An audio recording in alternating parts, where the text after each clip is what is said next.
అత్తమ్మా అత్తమ్మా లేవండి, ఇదిగో చాయ్ తాగండి, ఆశీర్వదించండి అత్తమ్మా.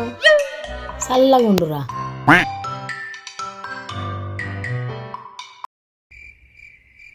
ఏమండి ఏమండి చాయ్ తాగండి. బాగున్నదిరా చాయ్. థ్యాంక్ యూ అండి. అత్తమ్మ గారు, ఇవాళ ఏం కూర వండాలి? పప్పుచారు చేసి అప్పడాలేంచురా. సరే అత్తమ్మ. ఇంకా లేవలేదా చందనా? అబ్బా అత్తమ్మ, ఒక 10 నిమిషాలు ఆగవా? 10 నిమిషాలా? టైం 10 అవుతుందిలే. పదా?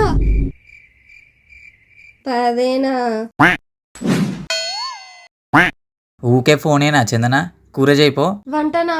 నాకు వంట రాదు కదా అఖిల్. అత్తమ్మ, ఇవాళ ఏం కూర వండుతాను? పప్పుచారు చేస్తానరా? నాకు పప్పు వద్దు, చికెన్ చెయ్యి. సరే తీరా. సరే.